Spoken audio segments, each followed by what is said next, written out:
এখন আর ছেলে আর মেয়েদের মধ্যে বন্ধুত্বের সম্পর্ক তৈরি করতে গেলে স্কুল, কলেজ, কোচিং সেন্টার এগুলোর প্রয়োজন হয়। যেগুলো আমাদের সময় আমরা দেখেছি যে একজন ছেলে আর একজন মেয়ের মধ্যে বন্ধুত্ব তৈরি হতো বা সম্পর্ক নির্মাণ হতো স্কুল, কলেজ, কোচিং সেন্টার এখান থেকে, এই জায়গাগুলো থেকে, শিক্ষাঙ্গন থেকে আমরা দেখেছি বন্ধুত্ব তৈরি হতো। তারপরে বন্ধুত্ব এমন সময় আমরা এমনও দেখেছি যে এই বন্ধুত্ব একটা নিবিড় সম্পর্কে রূপ নিত। কিন্তু বর্তমানে এই আধুনিক যুগে এখন আর এই ধরনের মাধ্যমগুলোর প্রয়োজন হয় না। এখন বিভিন্ন ধরনের মাধ্যম বেরিয়ে গেছে। টিন্ডার নামে একটি ডেটিং অ্যাপ, যেখানে ছেলে এবং মেয়েরা নিজেদের মধ্যে বন্ধুত্ব তৈরি করে এবং তারপরে ডেটিংও করে, তারপর আরও অনেক কিছু করে। কিন্তু আদপে এই অ্যাপগুলোর কাজ হচ্ছে গিয়ে পুরুষ মানুষকে ফাঁদে ফাঁসানো, পুরুষ মানুষের জন্য ফাঁদ তৈরি করা, মানে মধুচক্র। কেননা আমাদের এই টালিগঞ্জে রানীকুটি অঞ্চলে গভর্নমেন্ট হাউজিং স্টেটের ভেতরে একটি এমন ঘটনা ঘটে গেল যা কিনা আমরা কখনোই এর আগে দেখতে পাইনি। আমরা ছোট থেকেই এই রানীকুটি অঞ্চলে বড় হয়েছি, রানীকুটি পার্কে খেলাধুলো করে বড় হয়েছি।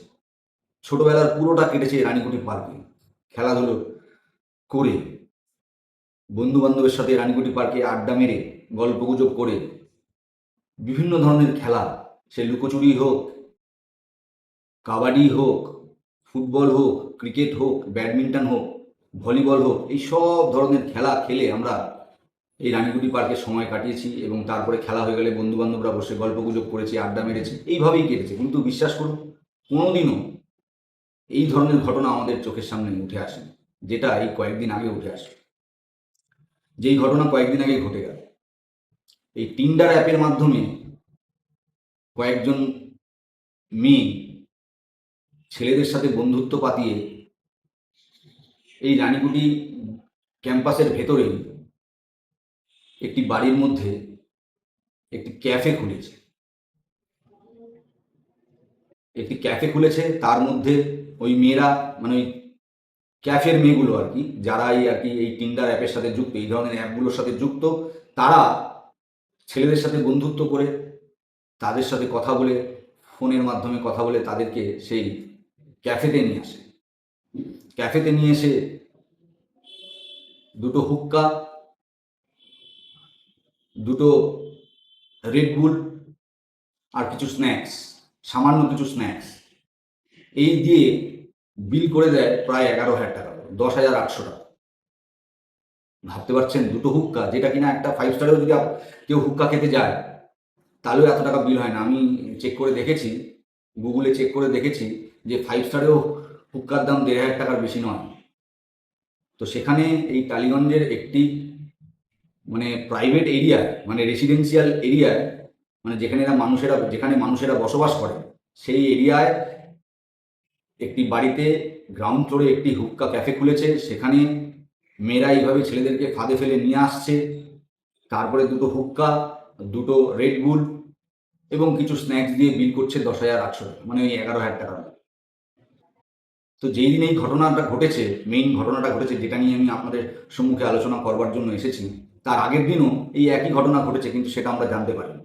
তার আগের দিনও ওই ওই ক্যাফের একটি মেয়ে একটি ছেলেকে ওই ক্যাফেতে নিয়ে এসে 10,800 টাকা বিল করেছে, এবং সেই ছেলেটি 10,800 টাকা বিল দিতে অস্বীকার করায়, তার কাছে অত টাকা না থাকায় সে বিল দিতে পারেনি। তাকে ওই অফিসের ভেতরে ফেলে উদুম মারল, লাথি, ঘুষি, কিল, চড়, থাপ্পড় ফেলে উদুম মারল, এবং ছেলেটিকে ভয় দেখায় যে যদি থানায় যাস, থানা আমাদের সেটিং করা আছে, উল্টো তোকে আমরা মেইলি কেসে ফাঁসিয়ে দেবো। তো স্বাভাবিক ব্যাপার, ছেলেটি ভয় পেয়ে যায়। ছেলেটি ভয় পেয়ে আর থানায় যায় না, কাউকে কিছু বলে না, মারধর খেয়ে চলে যায়। পকেটে যা টাকা পয়সা ছিল সেটা দিয়ে সে চলে যায়। তার পরের দিনেই আবার একটি মেয়ে আবার ওইভাবে একটি ছেলেকে ট্র্যাপ করে আবার ওই হুক্কা ক্যাফেতে নিয়ে আসে। ঘটনাক্রমে সেই ছেলেটি আবার স্থানীয় একটি ছেলে, মানে এই লোকালেই থাকে সেই ছেলেটি, মানে অঞ্চলের ছেলে। সেই ছেলেটিকে নিয়ে এসছে, সেই ছেলেটিকে নিয়ে ওইখানকার মেয়েরা গেছে ভেতরে, আবার ওই দুটো হুক্কা, দুটো রেড বুল আর কিছু স্ন্যাক্স দিয়ে আবার বিল করেছে, একটা জলের বোতল দিয়ে আবার বিল করেছে ওই 10,800 টাকা। তো ছেলেটা বলছে যে আমি যদি 5 স্টারেও খেতে যাই তাহলেও এত টাকা বিল হবে না, কলকাতার বড় বড় রেস্টুরেন্টে খেতে গেলেও, হুক্কা বারে খেতে গেলেও এত টাকা বিল হবে না। তো এইটুকু সামান্য একটা জায়গায় কিসের জন্য আমি 10,800 টাকা দিতে যাব? ছেলেটা দিতে অস্বীকার করে। ছেলেটাকে বলে তোকে, তুই যতক্ষণ না টাকা দিবি তোকে এখান থেকে ছাড়া হবে না। ছেলেটাকে আটকে রাখে, বলে তুই ফোন কর, বাড়িতে ফোন কর, বন্ধু বান্ধবকে ফোন কর, টাকা নিয়ে আসতে বল, তারপরে আমরা তোকে ছাড়বো। তো ছেলেটা তো যেহেতু পাড়ার ছেলে, স্থানীয় ছেলে, ছেলেটা তাদের বন্ধু বান্ধবকে ফোন করে, বলে এরকম এরকম ব্যাপার, তোরা একটু কিছু টাকা পয়সা নিবি। তো স্থানীয় কয়েকজন ছেলে এসে বলে যে না, এইভাবে এত টাকা দেওয়া যাবে না, এইভাবে এত টাকা বিল হয় না, হতে পারে না, এত টাকা কিসের জন্য দেওয়া হবে? তো এই কথার পরে ওই হুক্কা ক্যাফে কর্তৃপক্ষ, মানে হুক্কা ক্যাফের মালিক এবং ম্যানেজার, যারা আর কি ওই হুক্কা ক্যাফেটা চালায় আমাদের এই পাড়ায়, তারা তাদের যে দলবল আছে সেই দলবলের কাছে খবর দেয়। এবং তারপরে রাত্রি 9:30 নাগাদ আমাদের এখানে এই রানীকুটি পার্কের ঠিক পাশেই, সেখানে মোটামুটি 100 জন ছেলের জমায়েত হয়ে যায়। তারপরে সেই ছেলেগুলোকে ওখানে ফেলে পেটায়। গতকালের ঘটনার মতো, মানে আগের দিন যেই ঘটনাটা ঘটেছিল, গত দিনের যে ঘটনাটা ঘটেছিল, ওই ছেলেটিকে পিটিয়েছিল, সেইভাবেই ওই ছেলেগুলোকে পেটায়। তার মধ্যে একটি ছেলের এই এই চোখের পাশে ফেটে গেছে। আর আমার পাশেই মানে ওই ক্যাফের পাশেই আমার অফিস। আমি অফিস থেকে চিৎকার চেঁচামেচি শব্দ শুনি, আমি বেরোই, বেরিয়ে দেখি যে মানে ভিড়ে ভিড়। তো হঠাৎ করে একটি ছেলে দৌড়ে এসে বলে, দাদা আমাকে দেখো মেরে ফাটিয়ে দিয়েছে, আমি এই পাড়াতেই থাকি। তাই আমি বললাম তুমি আমাদের বন্ধু বান্ধবদেরকে ডাকো। মানে চিন্তা করে দেখুন, আমাদের টালিগঞ্জ এবং টালিগঞ্জের মধ্যে একটি খুব পজ এরিয়া, মানে খুব ভদ্র এরিয়া, এই রানীকুটি গভর্নমেন্ট হাউজিং স্টেট, মানে একদম শান্তশিষ্ট নিরিবিলি একটি পরিবেশে সেইখানে এসে এই ধরনের একটি ব্যবসা সংগঠিত করে সেইখানে বহিরাগতদেরকে ঢুকিয়ে আমাদের এই পরিবেশটাকে নষ্ট করার চক্রান্ত চলছে। কলকাতা পুলিশের নাকের ডগায় দাঁড়িয়ে এই ধরনের ব্যবসার রচনা করছে। আচ্ছা, কলকাতা পুলিশ কি কিছু জানে না? ভিড়ে ভিড়, লোকে লোকারণ্য, হইচই, মারামারি, আমাদের এখানে তো এই জিনিস আমরা দেখিনি আগে কোনোদিনও, এই ধরনের ব্যবসাও দেখিনি। পুলিশ এসছে, 2জন পুলিশ, সেই পুলিশের সামনেও দেখছি মারামারি।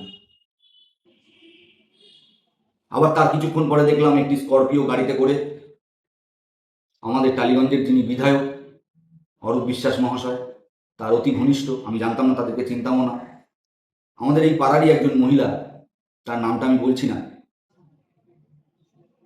তাকে আমি জিজ্ঞাসা করলাম কে এনারা।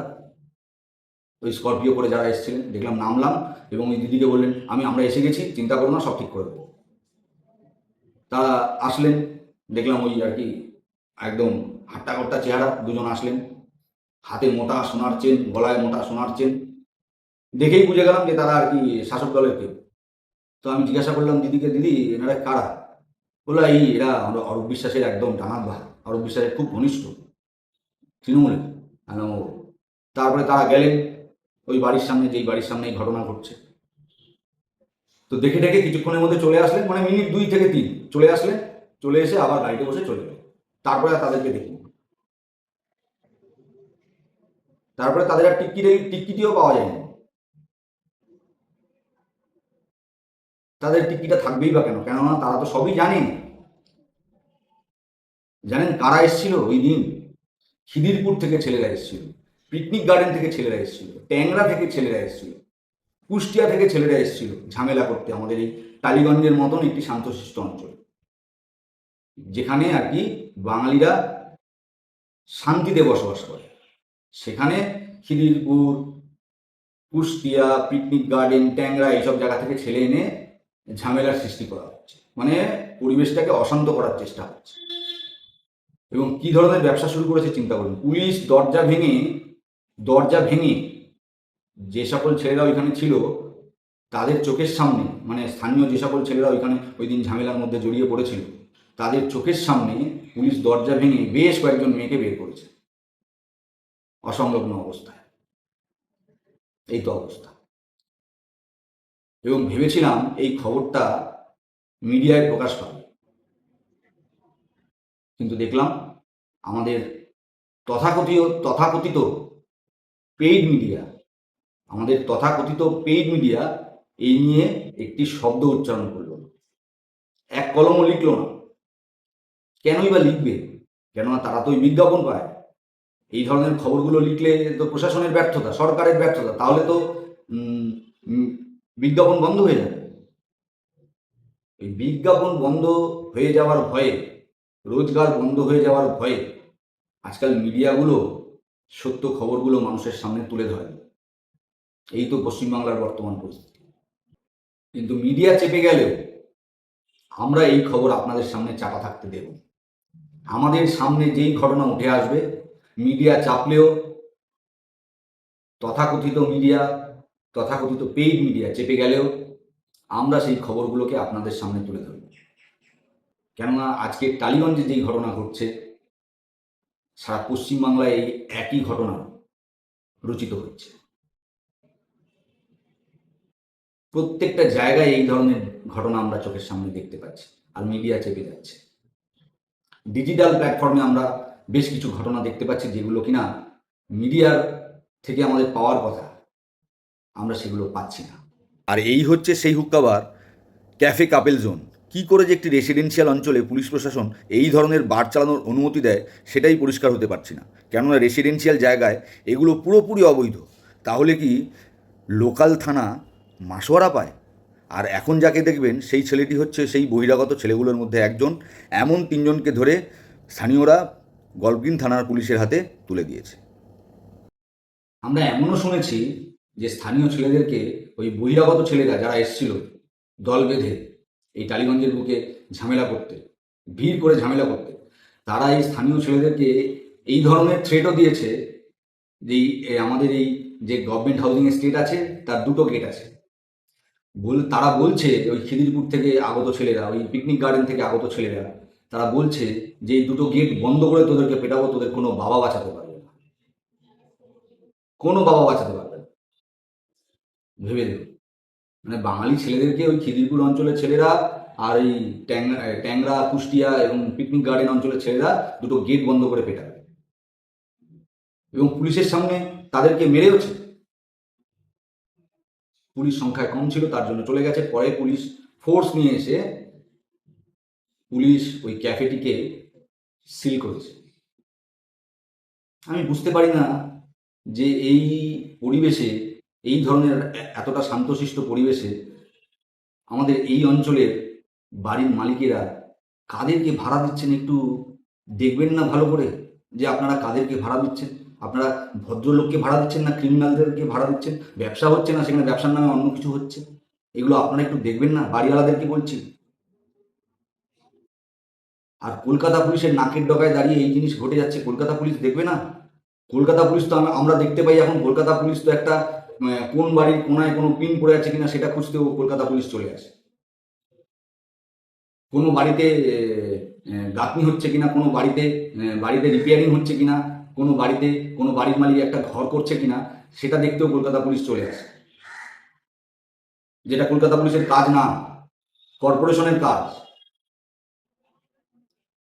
বাড়ি নির্মাণ হলে সেই বাড়িতে কি হবে না হবে কর্পোরেশনের কাজ, সেটা দেখা কর্পোরেশনের কাজ। কর্পোরেশন যদি অভিযোগ জানায় তখন পুলিশ আসবে, কিন্তু আমরা দেখছি পুলিশ চলে আসছে। ওই বাইক নিয়ে যে পুলিশের খোঁচররা আছে তারা এইসব চরবৃত্তিগুলো করে বেড়ায়। তারা গিয়ে খোঁজ খবর নিয়ে থানায় জানায় এবং তারপরে থানা থেকে লোকজন এসে সেই বাড়ির মালিক এবং প্রমোটারদের সাথে রফা করে। তাহলে একটা শান্তশিষ্ট পরিবেশকে এইভাবে অশান্ত করতে উদ্যত হয়েছে কিছু অসাধু চক্রের মানুষেরা, সেখানে পুলিশ নজর রাখবে না, নাকি পুলিশের ঘরে মাসোয়ারা পৌঁছে যাচ্ছে?